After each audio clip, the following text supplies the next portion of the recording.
So you guys invested in learning the coin roll. I'm happy you did. This has gotten me a lot of mileage. So here's how it works. There are some secrets besides what it just looks like. The coin is not flipped over on each finger. Instead, the finger that follows it pulls down on the coin. That's what flips the coin over. It's a downward pull. And when it reaches the pinky, your pinky reaches way up on the coin and pulls it under your hand. Your thumb catches it, and it goes back up. That's repeated over and over again. So remember, it's a downward thrust on top of it. Pinky grabs deep on the coin, pulls it down, and it goes back around on your thumb. Now when you're resting on your thumb, it's not resting flat on this part of your thumb. It's resting against the side. The reason it's doing that is it's much easier to prop it up onto your finger from there. Then you start those downward pulls, pinky grabs low, and it goes back around. Now there's some keys to doing this. It helps if you move your hand around the coin. Now, provided the coin's moving, but if you move your hand around the coin while it's moving, it's much easier to do. I know that sounds bizarre, but that's really the case. Some other ideas for practicing this. Grab a metronome. That's the little thing that goes like this and ticks. If you're going for speed, the idea behind it is you want to slowly speed up that metronome so that every time it clicks, your coin is hitting the side of your fingers. So that'd be click, click, click. This is going to increase your speed. Every time you do it, you increase it one notch on the metronome and you start moving much, much faster. If you want, you can compete against me in this. I did 37 in a minute. I've been beaten, sadly. Guinness has recognized my defeat by some guy at the Magic Castle.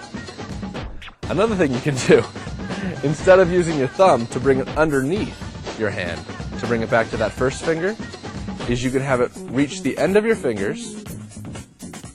When it reaches your pinky, you don't grab it deep. You leave it flipping over your pinky like that.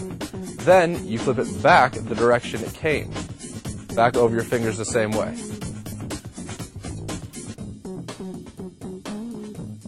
When picking a coin for the coin roll, size matters. If you get too small of a coin, it won't cover your finger.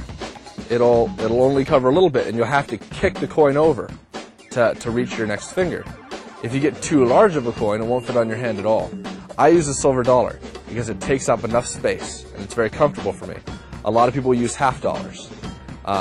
If you're starting, if you've got small hands, you might try a quarter, but it's probably a little small. I'd recommend a half dollar or a silver dollar.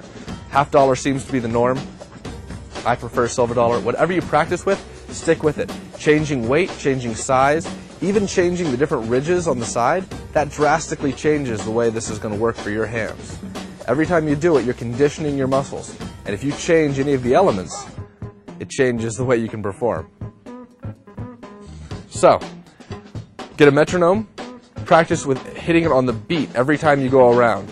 Move your hand around the coin instead of having the coin move around your hand. And remember, you're pulling down on the coin. You're not pushing the coin up with your fingers. You're pulling down with the following finger. You can also do multiple coins. It takes a lot of work to do multiple coins. You might see Jeff McBride, he does 4. It can be done. It's going to take a lot of time and practice.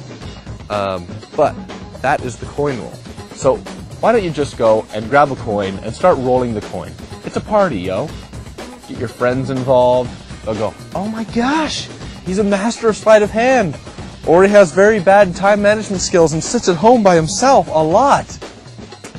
Try it. You'll love it.